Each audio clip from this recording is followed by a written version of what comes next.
Hello, today on What's That About, as part of our election preview show, we welcome back Newton North math and physics teacher Rick Michalka to talk about question two, the potential elimination of MCAS as a high school graduation requirement. Thanks for coming back on the show, Rick. Yeah, glad to be here. Thanks. First of all, can you remind us of your experience in the education system? How long have you been a teacher and what subjects have you taught? Sure. This is my 15th year teaching. I started out as a math teacher and then have been teaching physics for the last 13 years with some math tutoring and some math supplemental teaching on the side. Do you have direct experience teaching kids to take the MCAS, and how does it affect your curriculum during the year? Sure. So everywhere that I've taught, I've been teaching at least some students who are going to take the math MCAS early on or the physics MCAS. So in Massachusetts, it's very common for physics to be the first science class students take in high school, and then to take the physics MCAS immediately afterwards. And so I'm very familiar with it. I think that in general, my sense is that the questions they ask are good questions that I feel, um, you know, I don't feel like anything is too out of left field or too obscure or ridiculous of a topic. And that it also very much shapes the curriculum that the course is designed um, to not only meet the Massachusetts standards, but also to make sure that students are well set up to succeed at the MCAS at the end of the year. Have you seen what happens when your students fail? If I'm sure a few of them have, and what is the process at your Newton North, your current high school, after that? Yeah, it is. It is nice to work in a building where most students don't fail the MCAS. It takes a lot of the pressure off, and it's always sort of in the back of the mind. So a handful of students fail every year, including some of my own, and that's it's very devastating to those students. And there are a few options. One is they can take the test again. So especially if they take the test in ninth grade, they can take it again in February the following year. And they can continue to take it until they run out of chances. By the time they're in 12th grade. Or some students will forego the physics exam and take the biology exam later on when they're taking biology instead. For some students, there's what's called a cohort appeal, where if they are unsuccessful in the MCAS, but they have been a good attendee of class and the majority of their classmates who got the same grade in class succeed on the MCAS, then they can appeal and say, look, I've been in class with these other students who were successful, so maybe test taking isn't my thing. But look, this is evidence that I have met the requirements.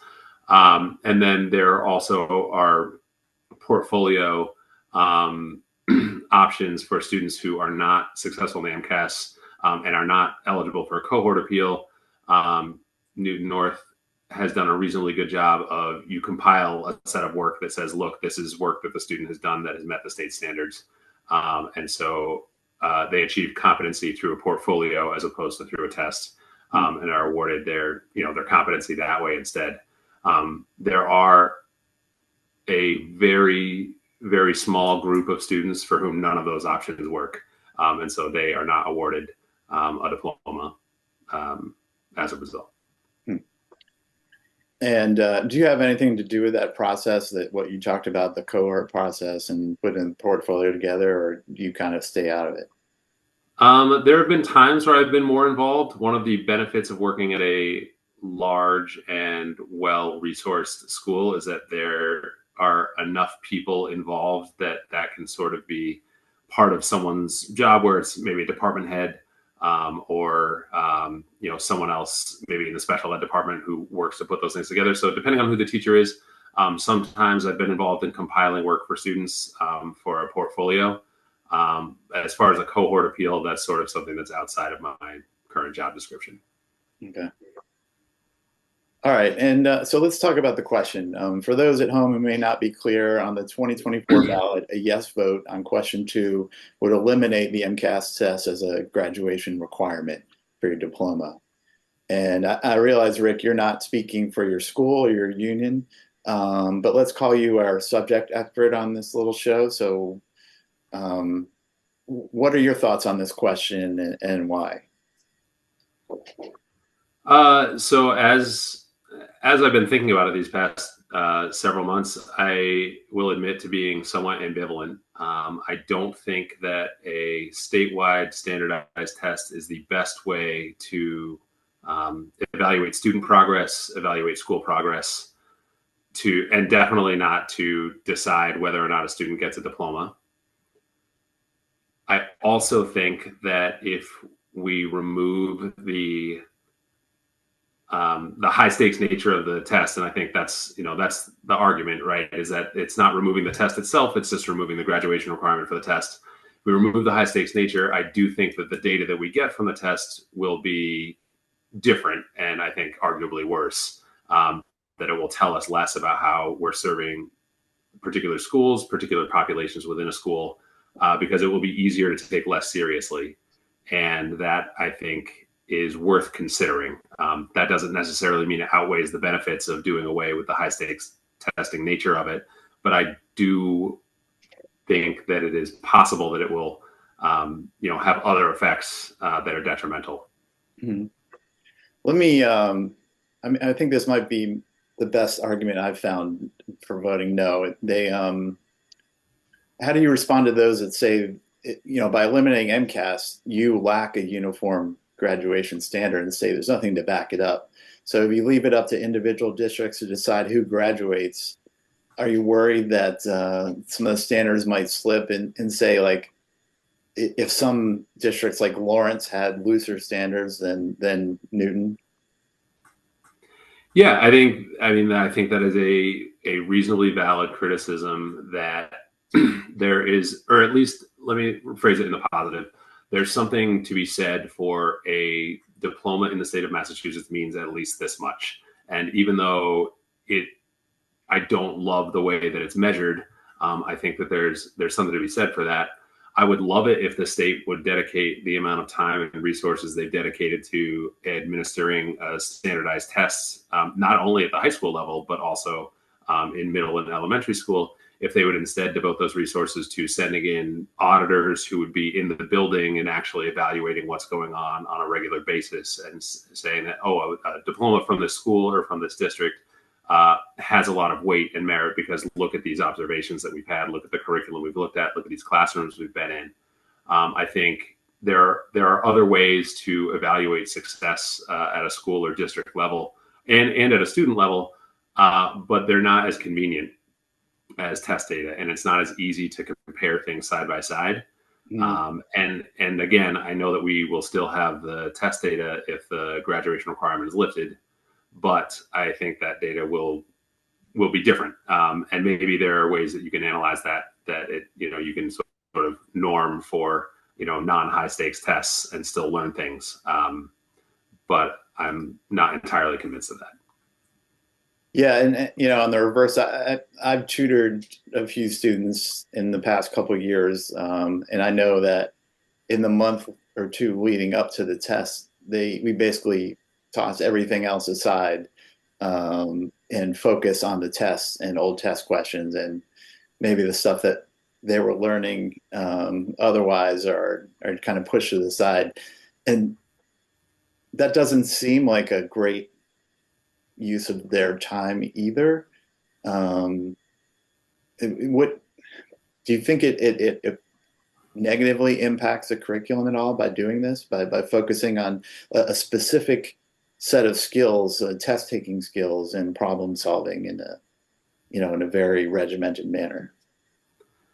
I think working in a place like Newton, it's that effect is blunted a little bit. I feel like I still have a lot of freedom in my curriculum to teach some subjects that are not tested by the state of Massachusetts, but also teach in a manner that is, a little bit more, a little bit looser, a little bit less regimented, and not as focused on test taking skills. So I can focus on lab skills, or I can focus on community building, or other things that are not directly assessed by the state, but I still think are really valuable in any classroom, and a science classroom in particular. Other places that I've worked, so I worked in Medford Public Schools. I worked at Medford High School for several years, and the focus on being just test taking skills was much higher because the odds of student success based on their other knowledge or being able to sort of reason or figure things out, we needed to work a lot more on just how do we solve problems where there are multiple choice answers. How do we make sure that we don't leave open responses blank? And so it's not that we don't do those things at Newton North, but we also have a lot more freedom to kind of branch out and do a lot of our own things. So I think in terms of my own teaching, it doesn't necessarily impact me as much. But in terms of statewide, if you're looking at the range of public schools and how much schools who desperately need students to stay in school, how much it affects their ability to graduate and be motivated to be in the classroom still, I think it could be drastically different. I know there was also an argument about that the test, the MCAS results, is supposed to be a way to evaluate the effectiveness of the teachers. Has that ever come into play for you, or has that just kind of been ignored?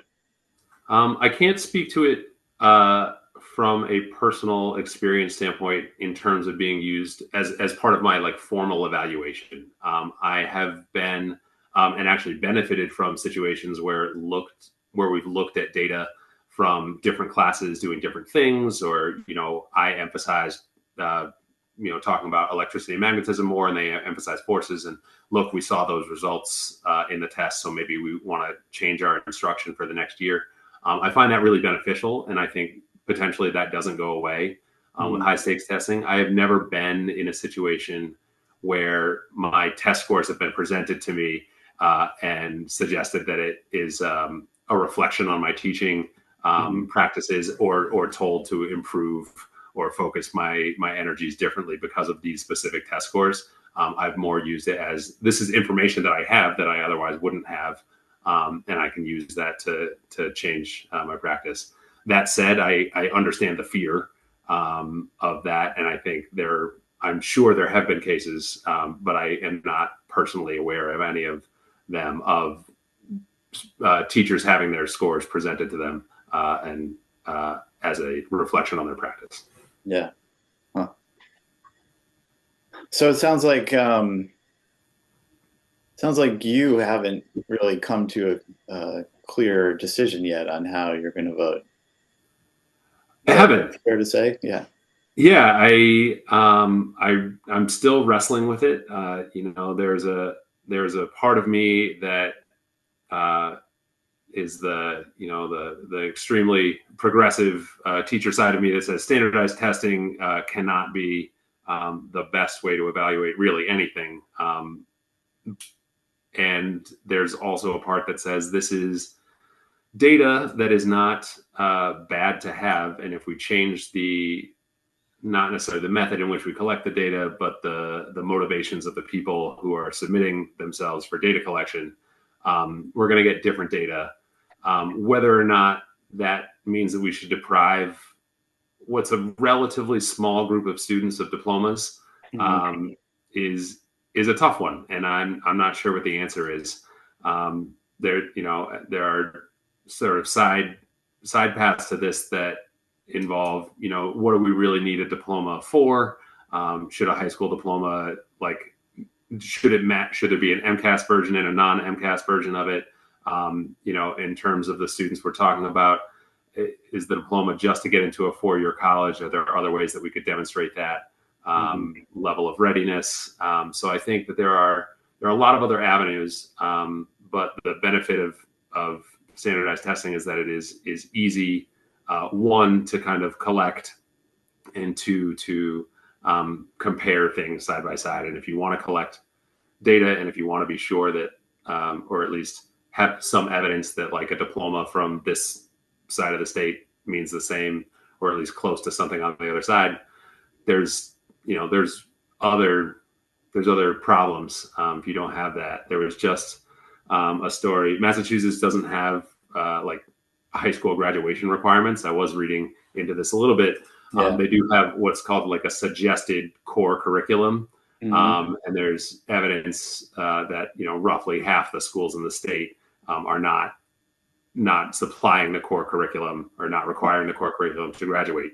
And like again, you don't necessarily need, I'm not sure where districts are falling short of that, but you don't necessarily need 4 years of whatever to graduate. But I do think that if it's in the state's interest to say, hey, a diploma from the state of Massachusetts means this, look how much we care about education, it's nice for them to have a leg to stand on. And I'm not sure what the leg is, or the leg will be different if state graduation requirements change. And so I really am torn, and I've got another 2.5 weeks, I think, to figure it out. But there's work to be done there, sure.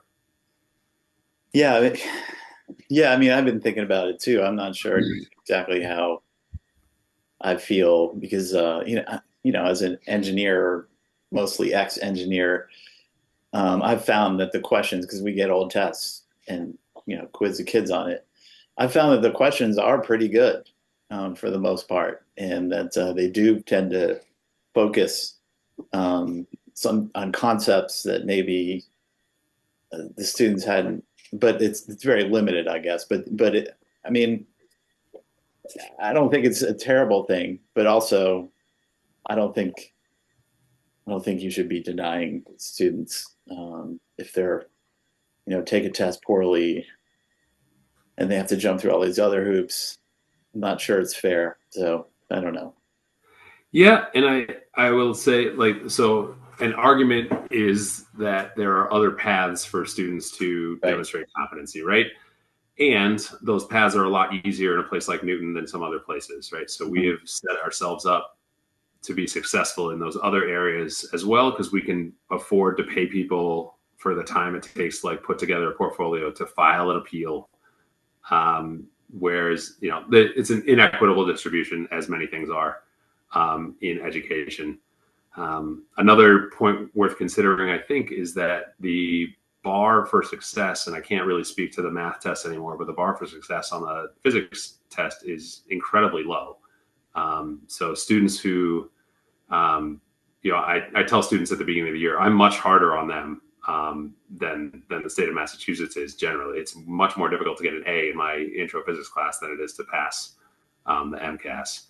Yeah. And so the students who are not passing, it might be that they had a bad test day, or they test poorly generally, and also like it, I, it makes me feel like I have not done my job as a teacher if a student of mine does not pass the test. If they were with me for the full year, if there are no extenuating circumstances, if they have not passed the MCAS, but they have passed my class, that gives me pause. Mm. Um, and like that's not a great way to feel. And again, I know it's definitely not most students, Right. but it's like, I do think that it's a reasonable measure of your physics understanding. Whether or not a physics test and a math test and an English test should decide whether or not you get a diploma, is really the question we're considering. But in terms of like, is it a fair test? I would say it's more than generous Yeah. in that way. Um, Quick question for my information. Yeah. So if you fail like your classes and you pass the MCAS, you still get a graduation, or do you have to like get better So grades in your classes? how how diplomas are awarded is set up and voted on and approved by the school board or school committee in a jurisdiction. And so, um, by law in the state of Massachusetts, you need to have passed one science MCAS and then the 10th grade math and the 10th grade English. Hmm. But anything else is really up for debate and depends who's sitting in the school chair. So some school districts require some class in civics and some don't. Some school districts will require 4 years of math, and some don't. And so there's wide variation, like foreign language is a really common one. 2 years of world language, or none, or one, varies widely, Yeah. and that's all Okay. based on school district. Yeah. Okay. Okay. Is there anything else you feel like we didn't cover? I don't think so. I'm glad you haven't asked me about the other ballot initiatives because I am You even less informed about those. can ask me about those. I will, but I do really appreciate taking the time to dig into it, and I also appreciate the opportunity to kind of be nuanced about it and wrestle with things a little bit because uh, there's I think there's a lot of depth to this one. Yeah, yeah, it's a complicated one in it, and it's one of the problems I have with some of the ballot initiatives is it's a lot to put on the voters, and it should I feel like experts should be solving some of these issues, but our legislature is not capable of doing stuff like that right now. So this is the best we're going to get. Um, that's my opinion. Yeah, I'm with you. That people show up generally to the voting booth and they're surprised when it's somebody other than the president and vice president that they have to make Yeah. a choice on. Yep. And then there's 5 ballot questions that if you didn't read your several page booklet, and I'm glad they passed. I'm glad they send it out Yep. with the pluses and minuses. I actually think Massachusetts does a reasonably good job of informing their citizens about ballot initiatives. Yeah. Um, but it's also you would hope that this would be taken on by the people whose job it is to take it on. Yeah. Yeah. Oh well. That's why the first ballot question is the most important one for me because, well, not the most important one, but the easiest one for me because it's just, should an outside auditor be able to audit the legislature? And the legislature is never going to approve that on their own. So That one seems like it's a big check of for the me. 5, that one Yeah. seems like the easiest one. That one and mushrooms. Yeah, I mean, yeah. Is it? I don't remember. Is it Oregon or Washington that is moving or recently moved in the I think opposite direction? Minnesota did it by accident. And then, yeah, I think Oregon and Washington are doing it too. But this is medical, it's supposedly medical. I don't know. It's not like they're going to be selling it on the street. And even if they did, there's worse things Yeah, out there. yeah. I mean, I think I know. I'm glad that I don't have too many friends from the Northwest because I can never keep straight politically. Oregon and Washington. One of those states had incredibly lax in enforcement, decriminalization of Yeah. all substances, and I Yeah. I think they think just people started are. moving the other direction. Okay. Yeah. Well, They recriminalized, things like fentanyl and things that were like yeah. totally. Uh, I don't Well, know. We'll see how those that. hippies couldn't handle it. Yeah, I mean, I don't know. There were some downstream consequences that were not great, is my understanding. But yeah, it's Yeah. hard to see the same thing happening with just psychedelics. But Yeah. who knows? Yeah. And it's just natural, whatever that means. So Right, I don't know. not lab grown. Yeah. Not like, All the poppy seed muffins you can handle. yeah, not LSD tabs on the back of like little Mickey Mouse stickers or whatever they used to be. I wouldn't know. Hmm. All right. So thank you, Rick Michalka, for coming on and being our guest for the 2024 election preview. And good luck with the rest of the school year. Thanks. Feel free to touch base again after the votes and see how it goes. I will be interested to, if this impacts you. Actually, yeah, that's going to be interesting if this really happens. Yeah, I genuinely don't know. I think that one of the conversations that I've had is that we devote a lot of resources to struggling kids based on kind of the fear of them needing to pass the MCAS. Yeah. And if we don't have that fear anymore, then do we still devote we focus like a quarter of my job this year is focused on students who didn't pass the MCAS last year, have come in later in high school and need to pass it this year for whatever reason. Mhm. And so there's 20 or 30 kids that are going to get like a lot more attention this year, Hmm. and probably need it. Yeah. Not necessarily just because of taking the test, but also because they need somebody who's like checking on to see that they're in school, Mhm. checking to make sure that they're going to their science classes, that kind of thing.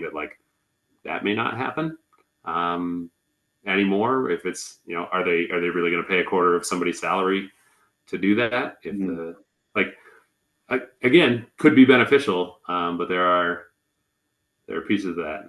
So that's there are other teachers. That wasn't my thought initially, but Yeah, brought to me. that's a good point. I might use that as a soundbite or an argument because yeah, it's a good focus, I guess. And if again, not to pick on Lawrence, but if Lawrence doesn't have to do that, are they going to be cutting costs and maybe not supporting their students as much? I don't know. Yeah, and it just, I mean, it's, would it be better if I had, if I was teaching one more physics class and everyone else's physics class was one student smaller, so Hmm. that I taught one more section? Maybe that's better, right? It's hard to say, but I think there's a lot to consider here, other than like standardized tests are bad, Yeah, and it's bad to deny people a diploma based on standardized tests. right. I do think those are things that I believe, and also there's a lot of pieces here. So I've really appreciated some of the conversations I've had with other teachers who've raised issues, including that one.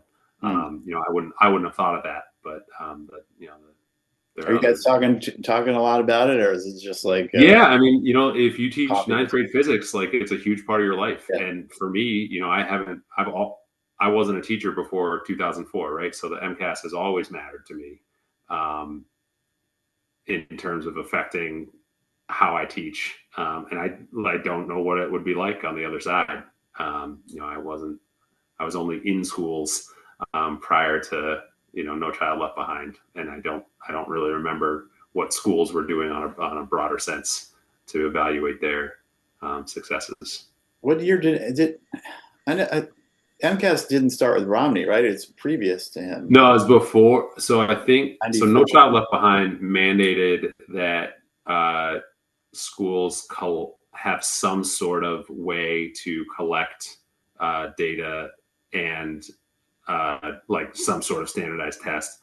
It did not mandate that it had to be a graduation requirement. So I did a little bit of like poking around.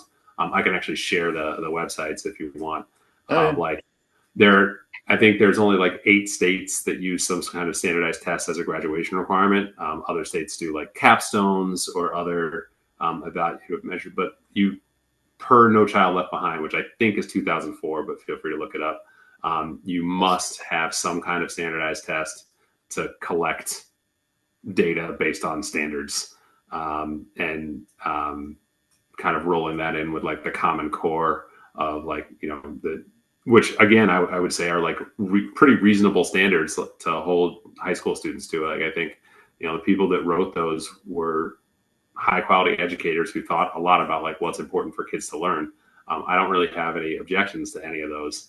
Um, but it's hard to think about what life was like before that in education, in terms of like what did you could just teach what you wanted and you handed out a diploma based on whatever was sort of locally agreed upon. In some places I bet that was really really good, and in some places less so. Yeah. Yeah. I've never really been in a bad school system, so I don't. And there was always some kind of expectations and standards. When I was in Maryland, I don't know. Um, Yeah, I don't know what it would have been. I mean, I was in New Hampshire in a not super school yeah. system, so I don't know. Like, I imagine the school I went to probably didn't do great in the early rounds of standardized testing. I might look it up after this, see how they do. Yeah. New Hampshire probably has like a standardized test, right? They don't. I can't remember what it was, but I remember. I'm pretty sure. I'll have to find the websites again, but Yeah. yeah, there's not that many states, and it's not like a. Like Texas and I Mississippi. wasn't able to like group them like in any like stereotypical boxes of like, oh, all these states. Yeah. It was a very eclectic mix from what I Yeah. remember. Yeah.